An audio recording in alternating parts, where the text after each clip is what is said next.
کے اندر میرا کام تھا، یہاں جاتا تھا، یہاں میرا روزگار تھا، اب میرا روزگار بڑھ گیا ہے، یہ علاقے سے ہٹ کر اس علاقے میں بھی میرا کام ہے، اب میری آمدنی میں اضافہ ہو گیا ہے۔ جب کبھی آمدنی میں اضافہ ہو جائے، جب کوئی نعمت اللہ تعالیٰ کے دربار سے حاصل ہونے لگ جائے، اسی وقت سجدے شکر ادا کریں۔ سجدہ کرنے سے اللہ تبارک و تعالیٰ نعمت میں اور اضافہ فرما دیتا ہے۔ نعمتوں میں اضافے کے لیے سجدوں کے ذریعے رب کے دربار میں ہم خوشنودی حاصل کریں۔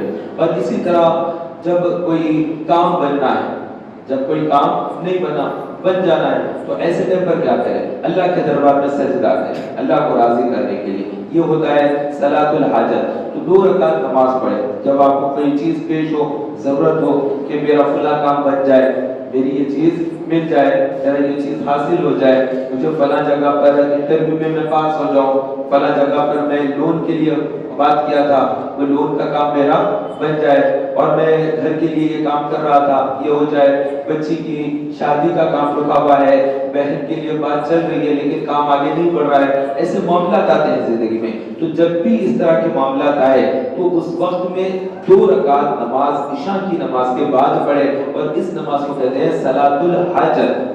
صلاۃ الحاجت، تو یہ 2 رکعت جب نماز پڑھ کے اللہ کے دربار میں دعا مانگے گا بندہ، 2 رکعت نماز پڑھے، نیت کیا کرے؟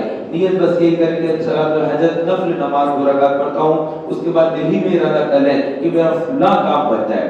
جیسے بعض کے کاموں میں رکاوٹ ہو جاتی ہے، دکان کارخانے کے کام نہیں ملتا ہے، کام پھنس جاتا ہے، کسی کے پاس فائل اٹک جاتی ہے، کبھی کوئی معاملہ ایسا ہو جاتا ہے جو پورا ہو نہیں پاتا ہے، کوشش کرنے کے باوجود بھی ہوتا نہیں ہے، انٹرویوز میں آدمی آگے نہیں بڑھتا ہے، 2 خط دیا تھا، انٹرویو میں کامیابی نہیں ملی، وہ ای میل آنا تھا، ای میل آنے میں دیر ہو گئی، ایسے بہت سے مسائل ہوتے ہیں۔ تو جب ایسی چیزیں آپ سے سامنے آ جائیں اور آپ کے کام بننے میں رکاوٹ ہو جائے، تو اس وقت میں 2 رکعت نماز عشاء کی نماز پڑھ لینے کے بعد صلاۃ الحاجت کی نیت سے پڑھے، اور پہلی رکعت میں سورہ کافرون پڑھے اور دوسری رکعت میں سورہ اخلاص پڑھے۔ آپ دیکھیں کتنا تیزی سے کام کرتا ہے۔ تو جب بھی کوئی حاجت ہو تو رب کا دربار ہے جس سے مانگنا ہے، وہ ذات ہے دے کر خوش ہوتی ہے، اور لوگ ہوتے ہیں دینے کے بعد خوش نہیں ہوتے، پہلے تو دیں گے نہیں میرے پاس نہیں ہے، پہلے تو ہاتھ اٹھا دیں گے، پھر دیں گے بھی تو پھر اس کے بعد وہ خوش نہیں ہوں گے۔ لیکن اللہ تبارک و تعالیٰ کا وہ دربار ہے، وہ دے گا بھی اور خوش بھی ہوگا۔ اس کے دربار میں مانگتے چلے جائیں جو چیزوں کی حاجت ہوتی ہے۔ جہاں امتحان میں ناکام ہو گئے، ایگزام کا 6 پیپر تھے، 5 پیپر تھے، الگ الگ ہوتا ہے، گریجویشن کا الگ ہے، انٹر کا الگ ہے، لاسٹ کا الگ ہے، نیٹ کا الگ ہے، ہر امتحان کے اندر الگ الگ سبجیکٹس ہیں، مارکس کا سسٹم سیٹیریا الگ الگ ہے، اس حساب سے ہماری جو ضرورت ہے اس سے کم ہو گئے تو کیا کریں؟ اللہ کے دربار میں 2 رکعت نماز پڑھ کر صلاۃ الحاجت، اس کے بعد پھر حاجت طلب کریں۔ اردو میں مانگ سکتے ہیں، ضروری نہیں ہے کہ ہم عربی میں دعا مانگیں، اللہ تعالیٰ ہر زبان جانتا ہے، بے زبان کی زبان بھی جانتا ہے، جس کو بولنا نہیں آتا ہے وہ کیا بولنا چاہتا ہے وہ بھی اللہ تعالیٰ کو پہلے سے معلوم ہے۔ تو ہمارا کام ہے مانگنا، ہمارا کام ہے اس کے در پر پیشانی رکھنا۔ یہ پیشانیوں کا پیشانیاں جو ہے، یہ جو پیشانی ہے جبھی، یہ ہے اللہ کے دربار میں رکھنے کے لیے، کسی اور جگہ پر نہیں رکھتے۔ پیشانی کسی اور جگہ پر نہ رکھیں، کبھی کسی دربار پر پیشانی نہیں رکھنا ہے۔ کسی دربار پہ اگر پیشانی رکھنا ہے تو وہ ایک دربار ہے، وہ رب کعبہ کا دربار ہے، وہ اللہ کا دربار ہے۔ اہل اللہ کے پاس جائیں، دعائیں قبول ہوتی ہے، حاجتیں وہاں پر پوری کر دیتا ہے اللہ تعالیٰ۔ ان کی وسیلے سے دعا مانگے، ٹھیک ہے، ان کی یہاں بارگاہ میں جب ٹھہرے تو کچھ درود پاک پڑھیں، کچھ قرآن مجید پڑھیں، پھول وغیرہ وہاں پر نظر کریں، تو جو پھول آپ ڈالیں گے مزار پر، یقیناً وہ اللہ تعالیٰ کا ذکر کر رہا ہوگا، کیونکہ ہر تر و تازہ چیز، ہر چیز جو زمین پر ہے وہ جو پاک ہے وہ چیز اللہ کا ذکر کر رہی ہے۔ تو پھول پاک ہے، تر و تازہ ہے، جب تک رہیں گے ذکر کریں گے اللہ کا، تو اس ذکر کا فائدہ میت کو پہنچتا ہے۔ میت گناہ گار ہے تو اس کے لیے ایصال ثواب ہو کر اس کے گناہ میں، عذاب میں تخفیف ہوتی ہے، اور اگر وہ گناہ گار نہیں ہے، نیکوکار ہے، عبادت گزار ہے، تو پھر اس کے درجات میں بلندی ہوتی ہے۔ تو درجات میں بلندی کی نیت ہوتی ہے ہماری جب اہل اللہ کے مزار پر ڈالتے ہیں۔ لیکن ہم اپنے رشتہ داروں میں عزیز اقارب کی قبر پر پھول ڈالتے ہیں تو اس امید کے ساتھ ڈالتے ہیں کہ اللہ ان کے گناہوں کو بخش دے گا، ان کی بخشش کر دے گا، ان کی مغفرت کر دے گا۔ تو بخشش اور مغفرت کا بخاری شریف کے اندر بھی ایک حدیث ہے، اللہ کے نبی علیہ السلام ایک راہ سے گزر فرما رہے تھے تو وہاں پر دو قبروں کے پاس رکے، فرمایا ان پر عذاب ہو رہا ہے۔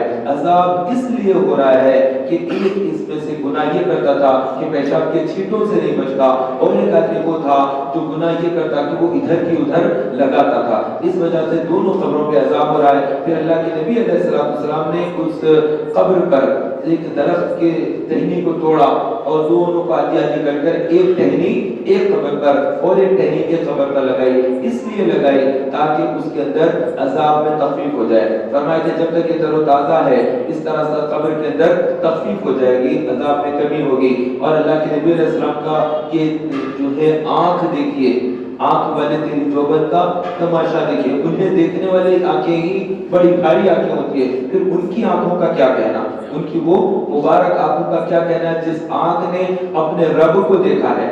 جو آنکھ اللہ کا دیدار کرے، اب اس آنکھ کا کیا کہنا، اس کا کیا مقام اور کیا مرتبہ۔ وہ مبارک آنکھیں ہیں رسول پاک صلی اللہ علیہ وسلم کی، زمین پر نظر کرتے ہیں تو مردے کو بھی دیکھ لیتے ہیں۔ ہم تو قبر کی اوپری مٹی دیتے ہیں، اس مٹی کے نیچے کے حصے کو بھی ہم نہیں دیکھ سکتے، لیکن اللہ کے نبی علیہ السلام منو مٹی تلے دبا ہوا مردہ جو میت ہے اس میت کو دیکھ رہے ہیں۔ فرمانے کہ اس پر عذاب ہو رہا ہے، عذاب تو مٹی کے اندر ہو رہا ہے، عذاب تو مٹی کے اندر ہو رہا ہے، لیکن بخاری شریف کی حدیث بیان کرتی ہے کہ اللہ کے نبی علیہ السلام نے اس کے عذاب کا بیان کر دیا، پھر یہاں تک فرمایا کہ زندہ تھا کون سا گناہ کرتا تھا جس وجہ سے عذاب ہو رہا ہے۔ اب مردے کی زندگی کون دیکھے، مردے کی زندگی میں کیا گناہ ہوتا تھا، ہم زندے کی صورت دیکھ کر نہیں بول سکتے کہ کون سا گناہ کرتا ہے، زندے کو سامنے دیکھ کر نہیں پہچان سکتے کہ یہ کون سا گناہ کر کے آیا ہوا ہے۔ وہ آ کر خاموش ٹھہرا ہے، پتہ نہیں کیا خاموش ٹھہرا ہوا ہے، قتل کر کے آیا ہے، چوری کر کے آیا ہے، ڈکیتی کر کے آیا ہے، شراب پی کر آیا ہے، کچھ نہیں معلوم جب تک خاموش ہے۔ جب وہ بولے گا ارے بدبو منہ سے آ رہی ہے، یہ کوئی گندگی چیز جس چیز یہ پیا ہوا ہے، ارے یہ کوئی بات کر رہا ہے تو یہ گالی بک رہا ہے تو یہ گناہ کر رہا ہے، کب پہچانیں گے جب اس کو حاضر دیکھیں گے کچھ کلام ہوگا۔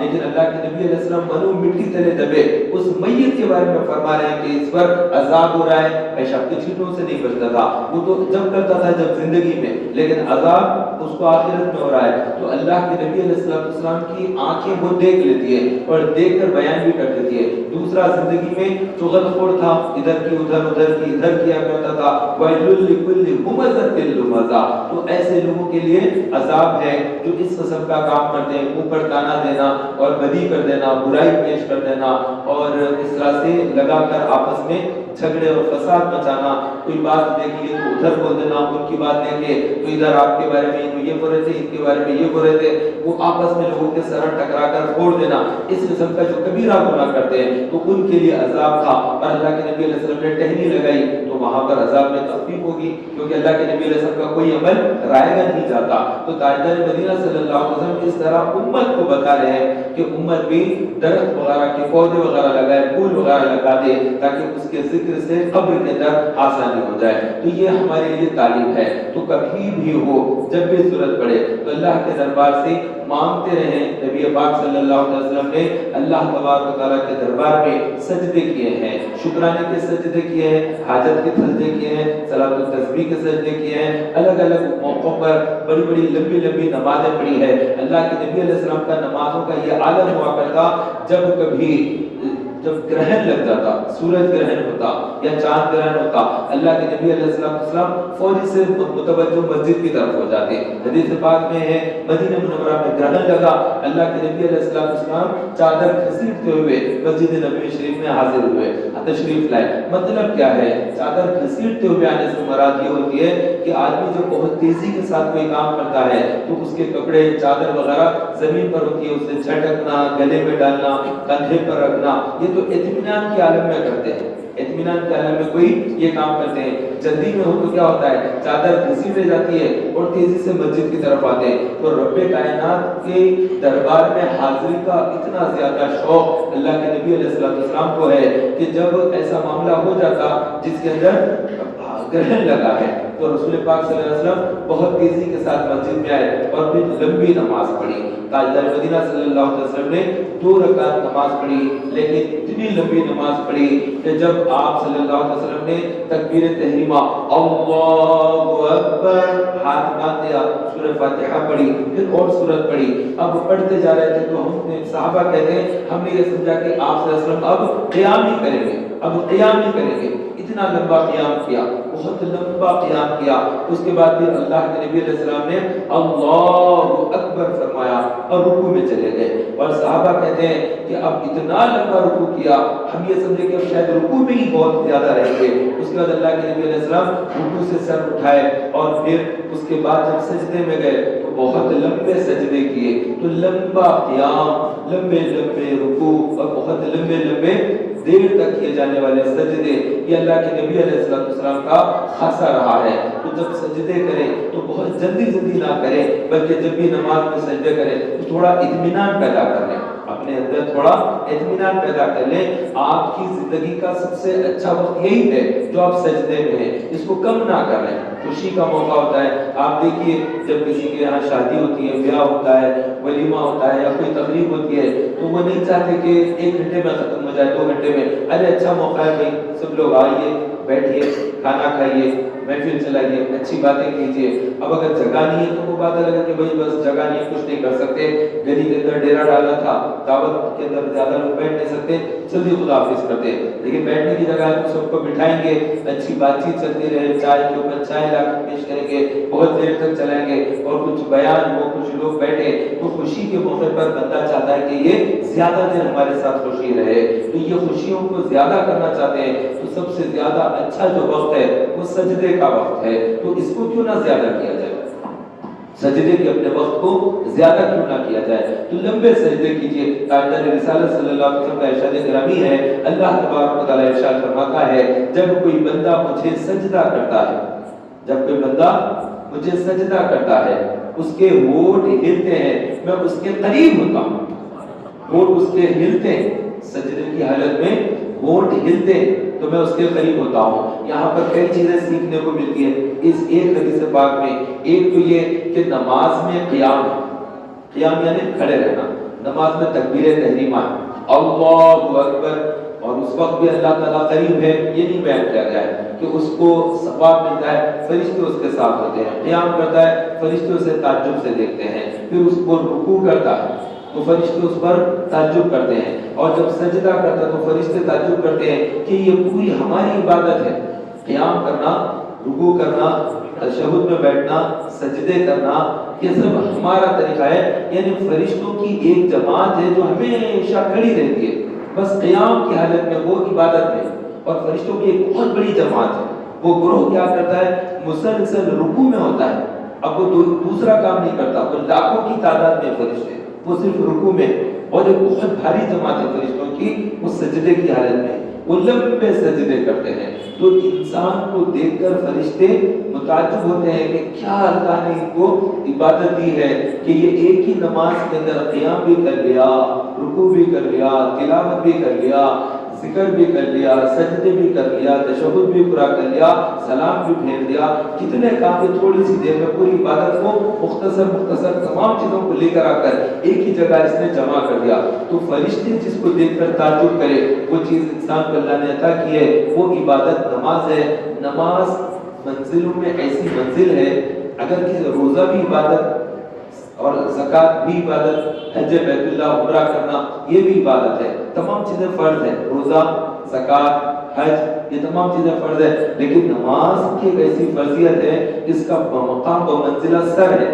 اگر ہاتھ کٹ جائے، پیر کٹ جائے تب بھی انسان زندہ رہے گا، لیکن سر اگر کٹ جائے، حلق سے سر پورا کٹ جائے، ایک طرف ہو جائے، تھڑ ایک طرف گر جائے، اب انسان باقی نہیں رہتا. ایسے اس کی مثال نماز کی ہے. نماز نہیں رہی تو مسلمانیت باقی نہیں رہتی ہے. وہ اسلام کو، مومن کو برابر ہو ہی نہیں سکتا جب تک کہ وہ نمازوں سے غفلت ختم نہ کر دے. تو اللہ کے نبی علیہ السلام فرماتے ہیں کہ اللہ تعالیٰ ارشاد فرماتا ہے بندہ جب سجدے کی حالت میں ہوتا ہے، اس کے ہونٹ ہلتے ہیں تو میں اس کے قریب ہوتا ہوں. تو اللہ قریب ہو جائے، اس سے بڑھ کر کوئی عمل نہیں. اس سے بڑھ کر کوئی عمل ہی نہیں ہے. ساری زندگی کا مقصد ہے رضا اللہ، اللہ کی رضا. اور اللہ کی رضا نماز میں ہے، اور نماز کی حالت میں جو رضا الہی ہے وہ سجدے کی حالت میں ہے.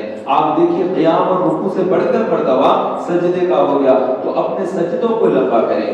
جب ابو جہل کی موت کی خبر آئی، سب سے بڑا باغی تھا، جس طرح سے فرعون ہے، حامان ہے، نمرود ہے، اس طرح کے جو بڑے بڑے ظالم کافر تھے جو انبیاء علیہ السلام سے جنگ کی تھی، اسی طرح سے نبی پاک صلی اللہ علیہ وسلم سے جس کافر نے جنگ کی ہے بدر میں، ہلاک اور غارت ہوا، وہ ابو جہل ہے. تو ابو جہل کی موت کی خبر رسول اکرم صلی اللہ علیہ وسلم کو میدان بدر میں جب ملی، اللہ کے نبی علیہ السلام کھڑے ہوئے اور پھر سجدہ کیا اپنے رب کو، تو معلوم ہوا اللہ کا شکر ادا کرنا ہے تو سجدہ کرنا ہے، اللہ کے دربار میں کوئی حاجت پیش کرنا ہے تو سجدہ کرنا ہے، اللہ تبارک و تعالیٰ کی رضا حاصل کرنا ہے تو سجدہ کرنا ہے. تو اپنے سجدوں کو لمبے کیجئے، سجدوں کی تسبیحات کو بڑھا دیجئے. ہم تو جب بھی نماز پڑھ رہے ہیں تو صرف 3 مرتبہ پڑھنے کے بجائے 10-11 مرتبہ پڑھنے کا معمول رکھے، تو انسان کی زندگی کا بڑا حصہ سجدوں کے اندر گزرے گا. جب گرینڈ ٹوٹل میں دیکھا جائے گا کہ زندگی کہاں گزاری تھی، تو اس میں سجدوں کے اندر کا وقت اگر زیادہ ہو جاتا ہے تو نیکیوں کا وزن پڑنا بھاری پڑ جاتا ہے. دیگر کام تو ہوتے ہی ہوتے ہیں، وہ ہم جتنے کام کرتے ہیں وہ سب ہماری اپنی ضرورت کے لیے نہیں کرتے ہیں بلکہ اپنے وابستگان کے لیے کرتے ہیں. ہماری اپنے لیے ہم جو کماتے ہیں نا اتنا کفایت کر جاتا ہے. جو ہم کما رہے ہیں وہ ہماری اپنی زندگی کے لیے، تنہا واحد اپنی زندگی کے لیے بڑھ جاتا ہے جتنا ہم کماتے ہیں. بقیہ جو ہم کو اور زیادہ کمانا ہے وہ بیوی بچوں کے لیے کمانا ہے، دوسروں کے لیے پورا گھر چلانا ہے، دیگر افراد کے لیے، بہن ہے، بھائی ہے، ماں ہے، باپ ہے، جو بھی افراد گھر کے، ان تمام کے لیے محنت کر کے ہمیں یہ کام کرنا ہے. اور اپنے لیے کیا ہوگا؟ اپنے لیے بس اتنا ہی ہے جتنا ہم نے نمازیں پڑھی، جتنا ہم نے اللہ کو راضی کیا. تو جو بندہ قرآن مجید کی تلاوت کر رہا ہے وہ اس کے اپنے کھاتے میں آ گیا، اور جو پھر کر نوٹ جمع کر رہا ہے، دکان پر کارخانے پر ٹھہر کر کام کر کے نوٹ جمع کیا ہے، وہ نوٹ اس کے بچے کے لیے ہے، اس کی بیوی کے لیے ہے، اس کے دیگر کاموں کے لیے ہے. تو مال جو کمائیں گے وہ دنیا کے اندر خرچ ہو جائے گا، اور جو نیکیاں کمائیں گے وہ خالص اپنی ذات پر خرچ ہوگا اور آخرت میں خرچ ہوگا. اور وہاں پر وزن جو ہوگا نیکیوں کا وزن تولا جائے گا، بدی کا، گناہوں کا وزن تولا جائے گا. اس تول کے اندر اگر نیکی زیادہ ہو گئی، یہ تولے بھاری پڑ گئی تو بندہ کامیاب ہے. اگر نیکیاں ہلکی پڑ گئی اور بدی بھاری پڑ گئی، گناہ زیادہ ہو گئے، تو پھر یہ ہمارے لیے ہلاکت خیز ہو جائے گا. ان چیزوں کا خیال رکھنا ہے. دنیا کے اندر ترازو ہوتا ہے، اور وہ ترازو ایسا ہے کہ آدمی ایک طرف میں پاٹ ڈال دیتا ہے اور ایک طرف میں چیز جو تولنے کی چیز ہے وہ اشیاء کو رکھتا ہے. جیسے پیاز ہے، املی ہے، یا پھر کوئی میوہ ہے، ترکاری ہے، جو کچھ بھی ہے، ایک طرف میں حصے میں وہ رکھیں گے اور ایک طرف میں پاٹ رکھتے ہیں، تولتے ہیں. لیکن آخرت میں جو نیکیاں جو تولی جائیں گی اس میں یہ نہیں ہوگا کہ کس چیز کا وزن کتنا، بلکہ اللہ تبارک و تعالیٰ پوری نیکیاں ایک طرف رکھے گا اور پورے گناہ ایک طرف رکھے گا. وہ بھی 2 ترازو کے پلڑے ہوں گے. جو پلڑا وزنی ہو گیا وہ بندے کا اعمال کا حساب ہو گیا. تو وزنی پلڑا کس طرح سے ہوگا؟ رجسٹروں کے اندر لکھا جاتا ہے کِرَامًا کاتبین یعلمون ما تفعلون ان الابرار نعیم، جنت میں نعیم کے اندر ابرار لوگ، نیک لوگ ادھر کو جائیں گے، اور فجار کہاں جائیں گے؟ کافر کہاں جائیں گے؟ جہنم کی طرف جائیں گے. تو یہ جو کرامن کاتبین ہیں، دونوں فرشتے کندھوں پر یہ جلوہ گر اور یہ نیکیوں کا رجسٹر لکھ رہے ہیں اور بھر رہے ہیں، گناہوں کا رجسٹر لکھ رہے ہیں، جمع کر رہے ہیں. تو ہمارا نامہ اعمال مسلسل لکھا جا رہا ہے، کنٹینیوسلی لکھا جا رہا ہے. اور پھر یہ لکھتے لکھتے ہر عمل کا ایک وزن، نماز کا وزن ہے، سجدے کا وزن ہے، رکوع کا وزن ہے، عبادتوں کا وزن ہے. ایسے ہی کوئی بندہ صدقہ خیرات کر دیتا ہے، حسن سلوک کرتا ہے، رشتہ داریاں نبھاتا ہے، ہر نیکی کا ایک وزن ہے. وہ وزن ایک پلڑے میں ڈالا جا رہا ہے، اور ہر گناہ کا، برائی کا ایک وزن ہے، وہ بھی رجسٹر میں لکھا گیا، ایک پلڑے میں ڈالا گیا. جو بھاری ہو گیا، دنیا میں وزن کیسا ہوتا ہے؟ جو چیز وزنی ہو جاتی ہے وہ پلڑا نیچے کو آ جاتا ہے، اور جو ہلکا ہے وہ اوپر کو چلے جاتا ہے. لیکن آخرت کا نظام الگ ہے، جو وزن کی چیز ہوتی ہے وہ اوپر کو جاتی ہے. وہاں پر جو چیز وزن ہوتی ہے وہ اوپر ہو جاتی ہے، جو چیز ہلکی ہوتی ہے وہ نیچے کو چلے جاتی ہے۔ تو دنیا کے اندر، آخرت کے اندر، تول کے اندر جو فرق ہے تو دونوں میں اس طرح کا فرق اللہ تعالیٰ نے رکھا ہے۔ اللہ تبارک و تعالیٰ ہمیں میدان حشر میں نیکیوں کا پلڑا بھاری کرنے کی جو ہے جستجو کی توفیق عطا فرمائے۔ نیکیاں کرنا ہے، بہت زیادہ کرنا ہے، اور اس کے لیے یہ عمر کم ہو جاتی ہے، یہ زندگی بھی کم ہے، اتنا زیادہ کام باقی ہے، اتنا زیادہ کام کرنا ہمارے لیے ضروری ہے۔ جن کو موت کا اندیشہ ہو جاتا ہے کہ موت قریب آ گئی ہے، کوئی بیماری آ جاتی ہے، کوئی ایسی تکلیف آ جاتی ہے، اور پھر سمجھ میں آتا ہے کہ صحت خراب ہو گئی ہے، حالت خراب ہے، ایسی حالت میں انسان اب پریشانی کے عالم میں سمجھ جاتا ہے کہ مجھے بہت جلدی جلدی نیکیاں کرنا ہے، میری بہت ساری عبادتیں چھوٹ گئی ہے۔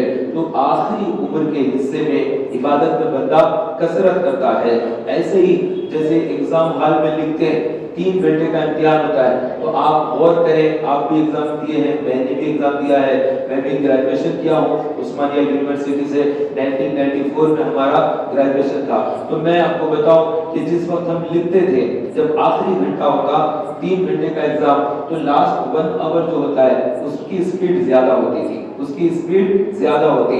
شروع کا جو 1 آور ہوتا ہے وہ 1 آور آپس میں کچھ بات کرنے کی اجازت ہے تو بات کر لیے، پیپر دیکھ لیے، تم کو یہ آتا کیا، ماں کو کیا آتا، یہ سب کچھ بات کر لے، نہیں موقع نہیں، بات کرنے نہیں دے رہے تو آدمی اسی کو پڑھ لیتا، اس کا یہ ہوگا یہ ہوگا، غور کرنا، اس میں ٹائم شروع کا چلے جاتا۔ آدھا گھنٹہ 20 منٹ تو بغیر کوئی پیپر چلائے کے آدمی ویسے ہی دیکھتے ہوئے ابھی ٹائم ہے نا، ابھی ٹائم ہے نا، اسی میں گزارتا۔ لیکن جیسے آدھا گھنٹہ ہو جاتا ہے، لکھنا شروع کرتا ہے، اور دیکھتے دیکھتے جو پیپر فل ہوتا ہے اس کو ایڈیشنل لگانا ہے، اور پھر کتنے کوشچن باقی رہ گئے، کتنی اجلت کرتا ہے، بہت تیزی کرتا ہے، جلدی سے ایڈیشنل پیپر لے، اس کے اوپر بھی جو ہے نمبر ڈال دے، اور پھر اس کو بھی پورا فل اپ کرے۔ اس طرح سے آدمی لکھنے کی طرف بھاگتا ہے۔ تو یہ جو لکھنے کا جو سلسلہ لاسٹ مومنٹ میں جو دوڑتا ہے، تو یہ زندگی کے بھی ویسے ہی ہوتا ہے، زندگی میں بھی ایسے ہی ہوتا ہے کہ کئی لوگ جب جوانی ہوتی ہے تو اس میں سمجھ نہیں آتا ہے کہ نماز چھوٹ گئی تو کوئی ٹینشن نہیں ہے، چلو پھر نیکسٹ پڑھ لیں گے، ظہر گئی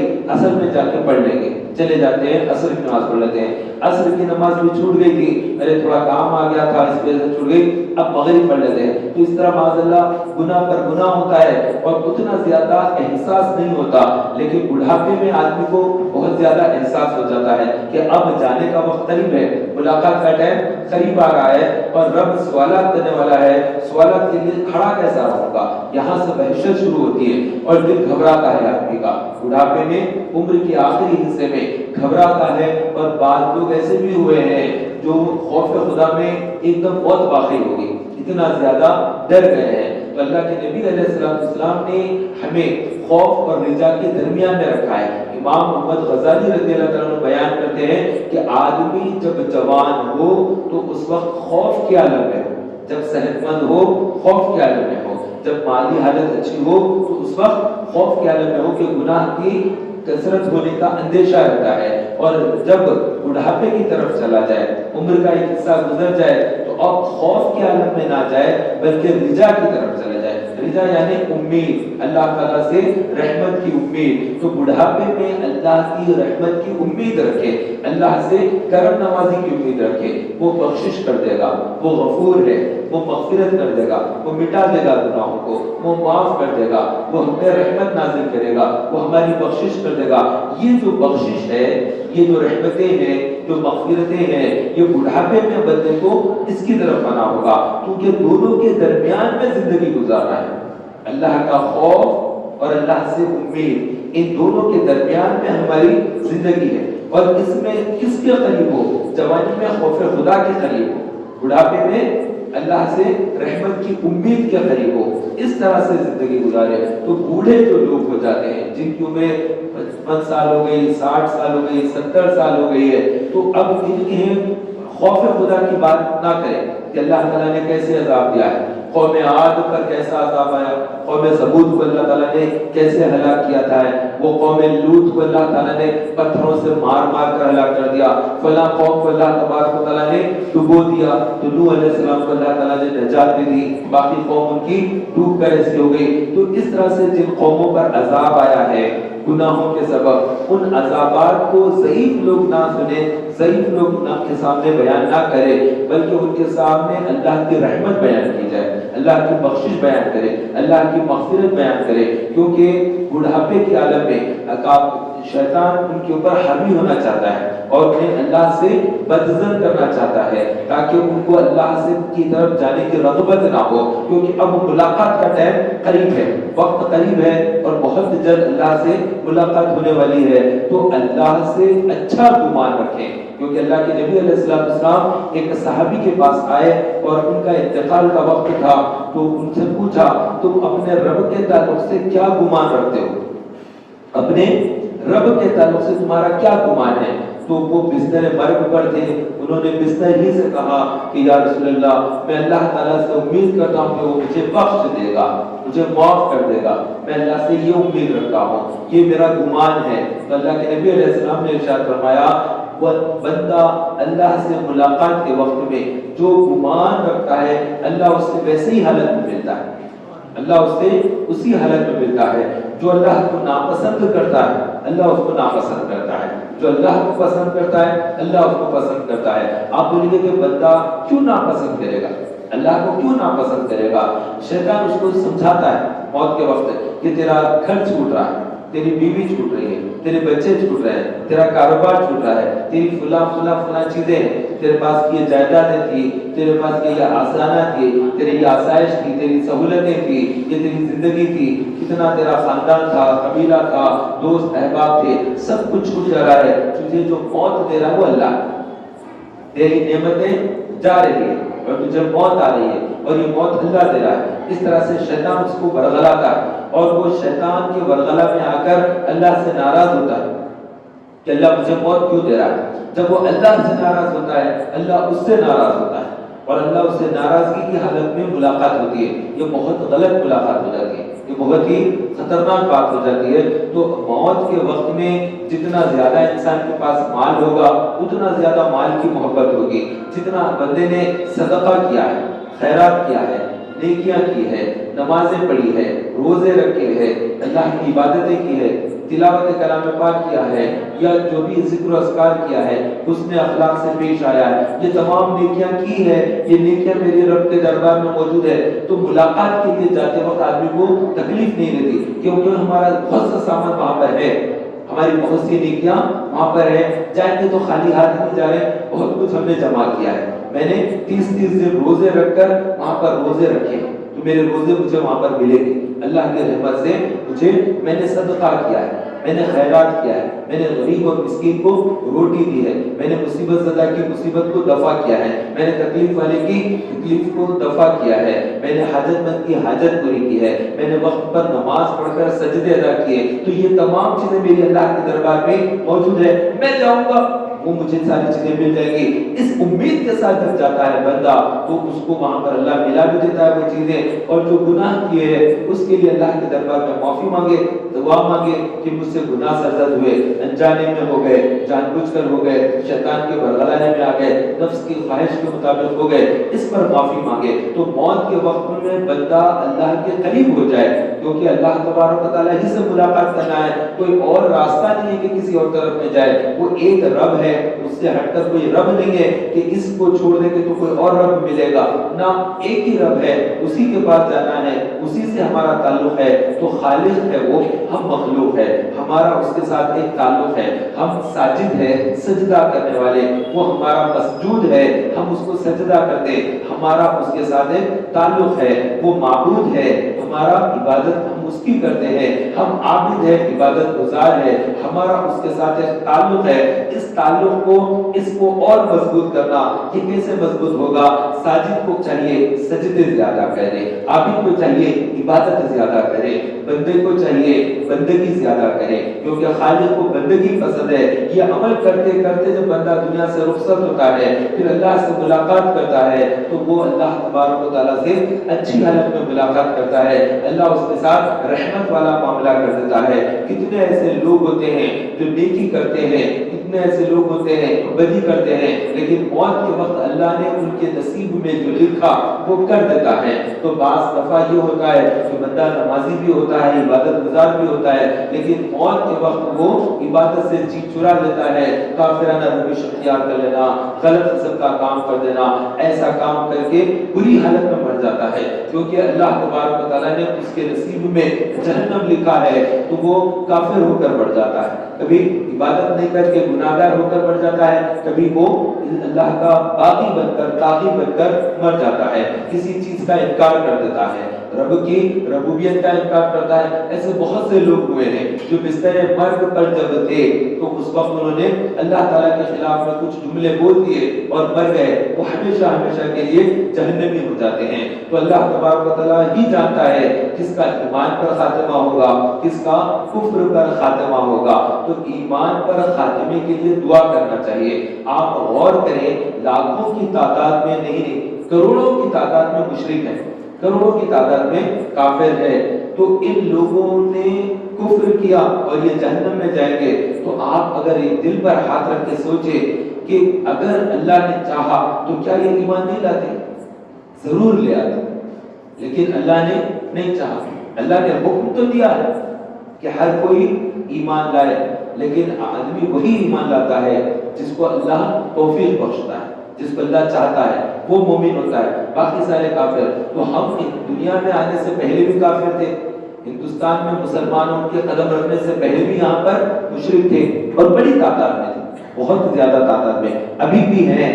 تو دنیا بھر میں تو عیسائیوں کا غلبہ ہے، بہت زیادہ عیسائی مذہب کے ماننے والے، وہ تو اللہ تعالیٰ کو یہ نہیں مانتے، وہ تو فرشتوں کو اللہ کی بیٹیاں کہتے ہیں، وہ تو حضرت عیسیٰ علیہ السلام کو رب کا بیٹا کہتے ہیں، مریم کو رب کی بیوی کہتے ہیں، کبھی اس کو خود خدا کہتے ہیں، کبھی عیسیٰ علیہ السلام کو خدا کہتے ہیں۔ تو یہ سب کافر ہیں۔ جنہوں نے عیسیٰ علیہ السلام کو خدا مانا کافر ہو گئے، جنہوں نے مریم کو خدا مانا کافر ہو گئے، جنہوں نے فرشتوں کو اللہ کی بیٹیاں کہا کافر ہو گئے۔ تو اس طرح سے الگ الگ زاویے سے کافروں کی تعداد ہے، بڑی زیادہ ہے۔ تو یہ بھی خوف کی بات ہے کہ اتنے لوگ جو کافر ہے، اور اللہ اگر چاہتا تو ضرور انہیں ہدایت دے دیتا، لیکن ہدایت کے نصیب میں اللہ نے نہیں رکھی، اس کو جہنم بھی کرنا، اس کو آگ اس نے تیار کی اور اس نے جہنم کو بھر دینا ہے، تو ان سب کو ایندھن بنا کر اس میں ڈال دینا ہے۔ تو جیسے دوسری قوم کے لوگ جائیں گے جہنم میں، ایسے امت محمدیہ بھی بہت بڑی تعداد میں جہنم میں جائے گی۔ تو یہ جو مسلمان ہیں، جو کلمہ گو ہیں، جنہوں نے لا الہ الا اللہ محمد رسول اللہ پڑھ لیا، اس کے باوجود بھی جو جہنم میں جائیں گے، تو یہ کون ہیں جو جہنم میں جائیں گے؟ ان میں سے وہ لوگ بڑی تعداد میں جائیں گے جہنم میں جنہوں نے کلمہ پڑھا لیکن ساتھ میں شرک کر دیا، اللہ کے ساتھ کسی اور کو شریک ٹھہرایا، جو کسی اور کی پرستش میں لگ گئے، وہ لوگ جہنم میں جائیں گے۔ اس کے علاوہ وہ لوگ بھی جہنم میں جائیں گے جو ماں باپ کے نافرمان ہیں۔ اللہ تبارک و تعالیٰ ان پر سختی کرے گا۔ ماں باپ کی نافرمانی، ماں باپ کو ستانا، رلانا، تکلیف دینا، تڑپانا، ان کی حاجت پوری نہیں کرنا، بڑھاپے میں جھڑک کر بات کرنا، اونچی آواز میں بات کرنا، ان سے غلطی ہو جائے تو تم کو سمجھ میں نہیں آتا بول دینا، اس طرح سے وہ زبان اونچی کر کے بات کرنا، آنکھیں دکھانا، بات کرتے وقت یہ رگ پھول جائے، ایسی اونچی آواز میں ماں کے ساتھ بات کرنا، باپ کے ساتھ بات کرنا، وہ ڈانٹتے ہیں، غصہ کرتے ہیں تو پلٹا کر جواب اونچی آواز میں دیتے ہوئے ان کو روکنے والا انداز اختیار کرنا، یہ سب کے سب جہنم کی طرف ہاکے جائیں گے۔ کیونکہ ماں باپ کو اف تک نہ کہو۔ اف جو لفظ ہے عربی میں بڑے ہلکے لفظ کے لیے کہا جاتا ہے، اف بہت ہلکی چیز کو کہا جاتا۔ تو اللہ تبارک و تعالیٰ نے قرآن مجید میں حکم فرمایا، جب تمہارے ماں یا باپ دونوں میں سے کوئی بڑھاپے کو پہنچ جائے تو تم انہیں اف تک نہ کہو، انہیں تم ہرگز اونچی آواز میں ایسی بات نہ کرے جس سے وہ سمجھے کہ یہ ناراض ہے، ایسی بات نہ کرے جس سے ماں باپ کو یہ اندازہ ہو کہ بیٹا مجھ سے بیزار ہے، ناراض ہے، ناپسند کرتا ہے، ایسی کیفیت اپنی ظاہر ہوتی ہے تو آپ شدید گناہگار ہوئے، اور پھر اللہ تبارک و تعالیٰ آپ کو جہنم کے اندر ڈالے گا جیسے اور لوگ جہنم میں جاتے ہیں۔ تو یہ ماں باپ کے نافرمان جہنم میں، کیونکہ حدیث پاک میں واضح ہے جو ماں باپ کا نافرمان ہے وہ اللہ کا نافرمان ہے۔ اللہ کے نبی علیہ السلام فرماتے ہیں، اللہ تعالیٰ خود ارشاد فرماتا ہے، میرے یہاں تک وہ شخص نافرمان ہے جو اپنے ماں باپ کا نافرمان ہے۔ اور میں اس کو فرما برداروں میں لکھ دیتا ہوں جو اپنے ماں باپ کا فرما بردار ہے. تو ماں اور باپ کا فرما بردار بنے اور ان دونوں میں ماں کے ساتھ زیادہ اچھا سلوک کرے, کیونکہ ماں کا حق باپ کے حق سے زیادہ ہے, زیادہ ہے, زیادہ ہے اور زیادہ ہے. ایک حدیث میں 4 مرتبہ ماں کا نام آیا ہے اور باپ کا 1 مرتبہ نام آیا ہے, یعنی حسن سلوک کرتے وقت میں. تو ماں اگر کوئی چیز وزن اٹھائی ہے تو جلدی سے اس کے ہاتھ سے لے کے اٹھا لینا. وہ کوئی چیز کے لیے طلب کرتی کہ یہ ہونا تھا, تھوڑا ہلکا ہلکا بولے کہ بچہ پتہ نہیں پسند کرے گا نہیں کرے گا, تھوڑا اشارتاً بولے تو فوری سمجھ جانا کہ ہاں ماں کی حاجت ہے, یہ ضرورت کی بات کر رہی ہے. اگرچہ کہ پریشر کے ساتھ نہیں, لیکن تھوڑا بہت بول رہی ہے کہ ان کے پاس ہے, اپنے گھر میں رہتا تو اچھا تھا, تو سمجھ لینا کہ ماں کی خواہش ہے. تو ماں کی خواہش, باپ کی خواہش, ضرورتیں, خواہشات یہ پوری کریں. زیادہ سے زیادہ کوشش کریں کہ ہمارے پاس کی استطاعت بھی ہو, آدمی پوری کر سکتا ہو اتنی اس کی مالی گنجائش بھی ہو. تو بعض لوگوں کی اتنی مالی حالت رہتی ہے کہ وہ جا کر ماں کو ساتھ لے جا کر عمرہ کر سکتے ہیں, ان کی مالی حالت رہتی ہے. باپ کو لے جا کر حج کرا سکتے ہیں اور 3.5 لاکھ پونے 4 لاکھ میں حج ہو جاتا ہے. وہ چاہے تو اتنا پیسہ خرچ کر کے ماں باپ کو حج کرا سکتے ہیں.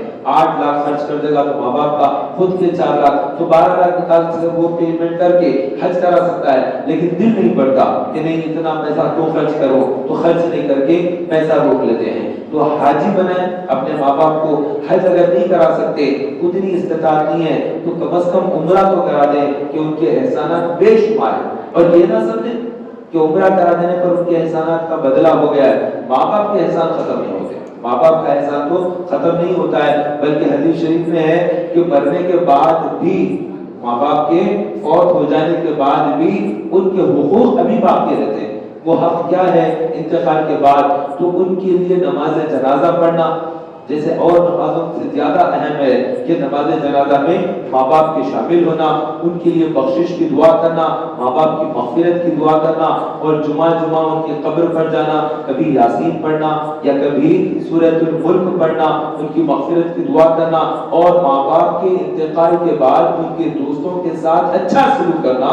ماں باپ کی حیات میں اگر وہ اخبار دیتے تھے, وہ کچھ خرچ دے دیا کرتے تھے, کچھ مال دے دیا کرتے, وہ بھی پورا کرنا, وہ بھی پورا کرنا. ایسا نہیں کہہ سکتا ماں باپ کا انتقال ہو گیا اب ان کا معاملہ ختم, نہیں, ان کے ابھی حقوق باقی ہے.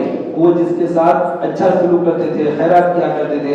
بعض لوگوں کی عادت ہوتی ہے ماہ رمضان مبارک میں کچھ لوگوں کو بلاتے ہیں, چاول کا تھیلا دے دیتے, اناج دے دیتے, بعض لوگ میوہ دیتے, بعض لوگ کچھ کھانے کی اشیاء دیتے ہیں. تو یہ ان کا انتقال ہو گیا دینے والوں کا. تو اب سمجھ جائے کہ ہمارا باپ اس طرح سے دیا کرتا تھا, ہماری ماں اس طرح سے خرچ کرتی تھی. وہ غریب خاتون آیا کرتی تھی ہمارے گھر پر, اور مجھے اچھی طریقے سے یاد ہے کہ ہمارے اپنے تھوڑا سا سودا کرنا نکال کے اس میں سے دے دیا کرتے تھے, اور آنے جانے کا آٹو خرچ بھی دیا کرتے تھے, اور کچھ پیسے زکات کے ان کے الگ سے دیا کرتے تھے. یہ ذہن میں ہے.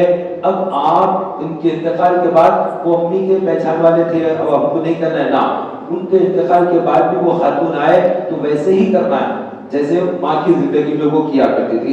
یہ آداب ہے, یہ اخلاق ہے.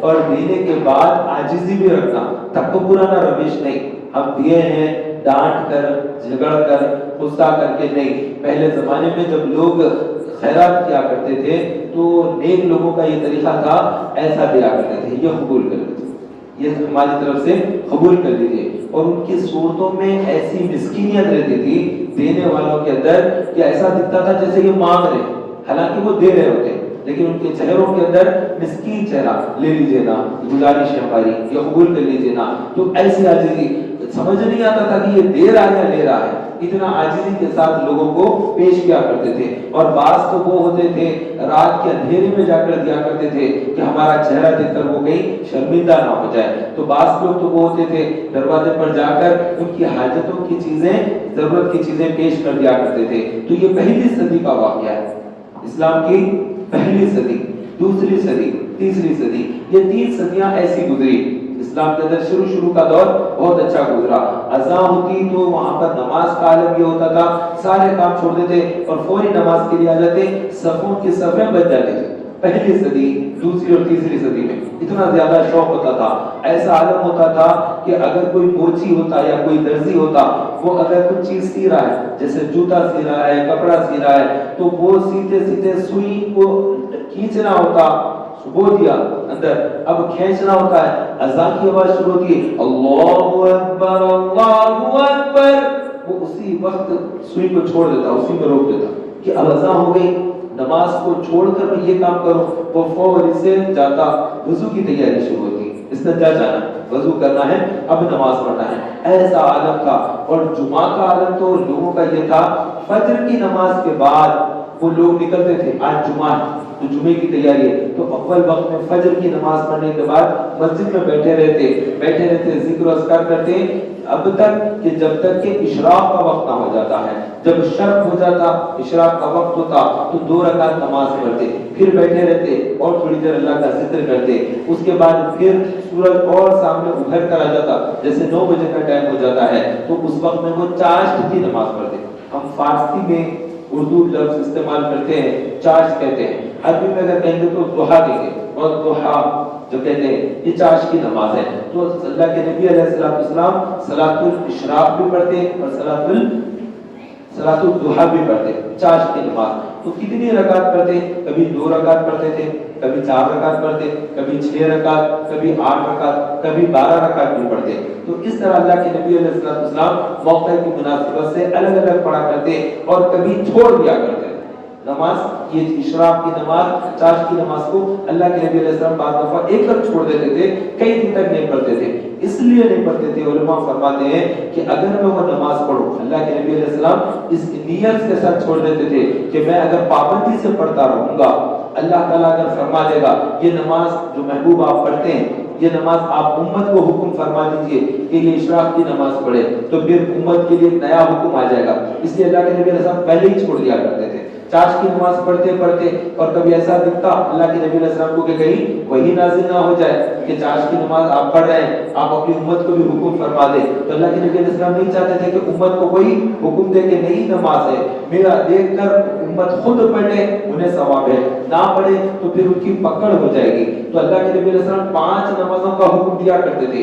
ایک دفعہ فجر کے موقع پر اللہ کے نبی علیہ السلام مسجد نبوی شریف میں جلوہ فرما ہوئے اور صحابہ سے فرمایا کہ اللہ تعالیٰ نے ایک اور نماز ہم پر واجب کر دی ہے۔ پوچھا کہ کون سی نماز یا رسول اللہ؟ ارشاد فرمایا 3 رکعت نماز واجب الوتر کی جو عشاء کے بعد ہے۔ تو پوچھا کہ کیا ہم عشاء کے فرض کے بعد پڑھ لیں؟ فرمایا عشاء کے بعد، فرض کے بعد 2 رکعت سنت پڑھ لیں، اس کے بعد عشاء کی نماز میں 3 رکعت اس واجب کو ادا کر لیں، چاہے تو عشاء کے ساتھ ادا کر لیں یا پھر بیچ میں تھوڑا وقفہ دے کر تہجد کے وقت بھی اس کو ادا کر سکتے ہیں۔ تو بعضوں کا طریقہ تھا عشاء کی نماز کے ساتھ یہ 3 رکعت پڑھ لیتے تھے، لیکن بعض صحابہ کیا کرتے تھے، عشاء کے ساتھ نہیں پڑھتے تھے، عشاء کے وقت میں 3 رکعت یہ واجب چھوڑ دیتے تھے اور پھر تہجد کو اٹھنے کے بعد پہلے تہجد کی نفل نماز پڑھتے، پھر 3 رکعت واجب نماز پڑھتے۔ اللہ کے نبی علیہ السلام نے حضرت سیدنا ابو بکر صدیق رضی اللہ عنہ سے پوچھا کہ تم جو 3 رکعت واجب الوتر ہے کب پڑھتے ہو؟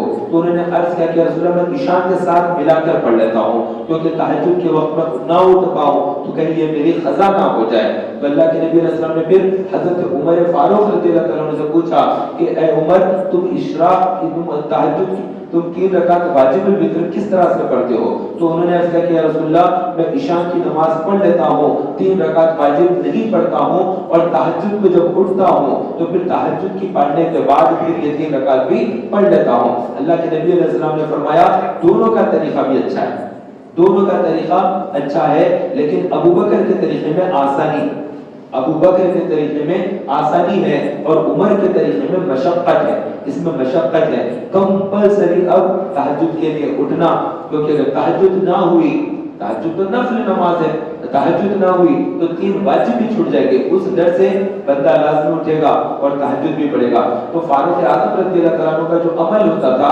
عمل میں بھی ایک طرح کی شدت ہوا کرتی تھی کہ زیادہ سخت عمل کو اختیار کر لیتے اور بھاری طریقے سے عمل کیا کرتے تھے، تو ان کی ذات ہی ویسی ہے۔ خود اللہ کے نبی علیہ السلام نے فرمایا کہ عمر جس راہ سے گزرتا ہے شیطان اس راستے سے بھاگ جاتا ہے، شیطان اس راستے سے بھاگ جاتا ہے۔ اللہ کے نبی علیہ السلام اپنے کاشان اقدس میں بیٹھے ہیں، بیٹھے ہوئے نبی پاک صلی اللہ علیہ وسلم، ام المومنین عائشہ صدیقہ رضی اللہ عنہا ساتھ میں، دروازے پر دستک ہوئی، پوچھا کون؟ عرض کیا ابو بکر، ارشاد فرمایا اجازت ہے، تو وہ اندر آ کر بیٹھ گئے۔ تو اس وقت میں ایک بچی تھی، لڑکی تھی، وہ لڑکی وہاں پر اللہ کے نبی علیہ السلام کے سامنے دف بجا رہی تھی، تو اللہ کے نبی علیہ السلام دف بجا رہے تو خاموش تھے۔ پھر وہ دف بج رہا تھا، ابو بکر صدیق رضی اللہ تعالیٰ عنہ آئے تو وہ بچی وہاں پر دیکھی، اللہ کے نبی علیہ السلام نے انہیں اندر بلا لیا تو وہ پھر بجانے لگی، دف بجتا رہا رسول پاک صلی اللہ علیہ وسلم اور ابو بکر صدیق رضی اللہ تعالیٰ عنہ کے سامنے۔ پھر اس کے بعد پھر دستک ہوئی، اللہ کے نبی علیہ السلام نے پوچھا کون؟ تو عرض کیا عمر، تو اللہ کے نبی علیہ السلام نے فرمایا اجازت ہے آنے کی، تو وہ اندر آئے، جیسے ہی اجازت ہے فرمایا اس بچی نے فوری سے کپڑا ڈال کر دف کو چھپا دیا اور اس کے اوپر ہی بیٹھ گئی، جیسے یہ کیا چیزیں نہیں معلوم، بالکل جان جیسے خاموش، بالکل چھپا دی دف کو۔ تو تاجدار مدینہ صلی اللہ تعالی وسلم وہاں پر جلوہ فرمائے، اور اس وقت میں ابو بکر صدیق رضی اللہ عنہ نے فرمایا اے عمر، تمہارے آنے سے پہلے دف بج رہا تھا، اللہ کے نبی علیہ السلام کے سامنے دف بجا رہی تھی لڑکی، اور میں آیا تب بھی یہ دف بجاتی رہی، جب تم حاضر ہوئے تو وہ بچہ نے دف بجانا بند کر دیا اور ڈھانک کر اس پر بیٹھ گئی اور ڈر گئی آپ سے، کہ آپ سے ڈر گئی۔ تو اللہ کے نبی علیہ السلام کے سامنے جب بات ہوئی تو حضرت عمر رضی اللہ تعالیٰ عنہ نے فرمایا کہ اللہ کے نبی سے ڈرنا یہ زیادہ حق رکھتا تھا کہ وہ اللہ کے نبی سے ڈرے، تو اللہ کے نبی علیہ السلام نے دف کی اجازت دی، دف جو بجاتے ہیں اس کی شرعی اجازت ہے، تبھی تو وہ بچی بجا رہی تھی، لیکن اس کے باوجود بھی چونکہ یہ اس میں منہمک ہو جانا، بہت دیر تک ایسی چیزوں میں لگے رہنا، یہ ناپسندیدہ ہے۔ دف اگر کوئی بجا رہا ہے، ایک ہاتھ کا جو دف رہتا ہے، کہیں میری بات کو سن کر سب یہ نہ سمجھ لے شادی کے موقع پر جو دف بجاتے ہیں اس کو اور تھوڑا بڑھا لیا جائے اور ناچنے کا 1 گھنٹے کی جگہ 2 گھنٹے کر لیا جائے، یہ چیز اچھی نہیں ہے۔ دف بجانا شرعاً جائز ہے، لیکن وہ جو دف تھا وہ کیسا تھا؟ ایک ہاتھ دف پکڑا ہوا تھا اور دوسرے ہاتھ سے اس کو مارا جاتا تھا، اس زمانے کا یہ دف تھا۔ لیکن ابھی جو دف چلتا ہے اس کے اندر کئی نئے آئٹم آ گئے، اس میں جھنجھنے آ گئے، جھنجھنے آ گئے، جھن جھن جھن جھن جھن ڈب ڈب ڈب ڈب ڈب، اس کے علاوہ گھڑے آ گئے، تھپڑے آ گئے، لگن آ گئی، پتہ نہیں کتنے چیزیں آ گئے، اور اس کے اندر اور چیزوں کو ملا دیے تو وہ ملا کر ایک نئی آوازیں پیدا کر دیے۔ وہ دف کی جیسا مردانہ آواز ہوتی تھی روب اور دبدبے والی، وہ آواز جا کر کچھ ناچنے گانے والوں کے سے جو آوازیں ہوتی ہے وہ آوازیں بھی اس میں ملائی گئی ہیں۔ تو اس طرح کا آج کا دف ہو گیا جس میں ناچتے ہیں، بے قابو ہوتے ہیں، بہت زیادہ دیر تک دف میں منہمک ہوتے ہیں۔ ایسا نہیں بلکہ دف میں سادگی ہو، دف بجایا بھی جائے۔ نکاح میں دف بجایا جاتا تھا اس زمانے میں، نبی پاک صلی اللہ علیہ وسلم کے مبارک دور میں جب نکاح کرتے تو اس وقت میں دف بجایا جاتا تھا، کیونکہ نکاح میں اور زنا میں دونوں کے اندر فرق کیا ہے؟ زنا میں اور نکاح میں فرق کیا ہے؟ اللہ کے نبی علیہ السلام نے فرمایا نکاح اعلان کے ساتھ ہوتا ہے، زنا چھپ کر ہوتا ہے، ان دونوں میں یہ فرق ہے۔ زنا آدمی چھپ کر کرے گا اور نکاح آدمی اعلان کے ساتھ کرے گا۔ اعلان کب ہوگا؟ تو خطبہ جو دیتا ہے وہ اعلان ہے۔ نکاح کے اندر جو خطبہ دیا جاتا ہے دراصل وہ سنت ہے، کوئی اعلان ہے، ورنہ جو نکاح کے اندر جیسا ایجاب و قبول ہوتا ہے، ایک آدمی اس کے لیے کہتا ہے کہ میں نکاح کرنا چاہتا ہوں، دوسری پارٹی کہے کہ مجھے قبول ہے، یہ ایجاب اور قبول، یعنی ایک ایکسپٹنس ہوتا ہے اور ایک آفر ہوتا ہے۔ تو آفر پر ایکسپٹنس جب آ جائے تو نکاح کی ایک شرط پوری ہو گئی۔ اور دوسرا جو چیز ہوتی ہے اس کے اندر، اس میں 2 گواہوں کا موجود ہونا، یعنی 2 مسلمان گواہ ہونا، اور مسلمان جو گواہ ہے وہ عادل ہونا، عدل کرنے والا، شاہد اس کی شہادت مقبول ہو جائے، ایسے 2 مرد ہونا۔ عورتیں اگر 2 ہوں گی تو نکاح نہیں ہوگا، کیونکہ عورت کو عقل عادی ہوتی ہے، اس لیے عورت 2 عورتوں کی ملا کر 1 مرد کے برابر گواہی رکھی ہے، یعنی 2 عورتیں اور 1 مرد، اس طرح سے 3 اگر ہوں گے تو پھر وہ نکاح ہو جائے گا۔ مگر مرد اگر صرف 2 بھی ہوں گے گواہ تو نکاح ہو جائے گا۔ گواہی کے معاملے میں اللہ تبارک و تعالیٰ نے عورت کی گواہی کو 50% رکھا ہے، تو 2 عورتیں مل کر جب گواہی دیں گی تو 1 مرد کی گواہی کے برابر ہوگی، 100% گواہی مانی جائے گی۔ کیونکہ عورتوں کے اندر عادت ہوتی ہے، وہ دیکھ لینے کے بعد بھی جب ان سے پوچھا جاتا ہے کہ آپ پر ایسا ہوا تو دیکھے نا، تو وہ فوری سے ہاں یا نہ نہیں بولے گی، بلکہ عورت کیا کرے گی، بازو والے سے بولے گی ایسی ہوا تھا نا، صحیح تم بھی دیکھے تھے نا، میں بھی کری تھی نا۔ اس طرح سے دونوں بات کرنے کے بعد ہاں ہاں بلکہ وہ بھی ہاں سر ہلائے گی، پھر اس کے بعد یہ دونوں بولے گی ہاں صحیح ہے صحیح ہے،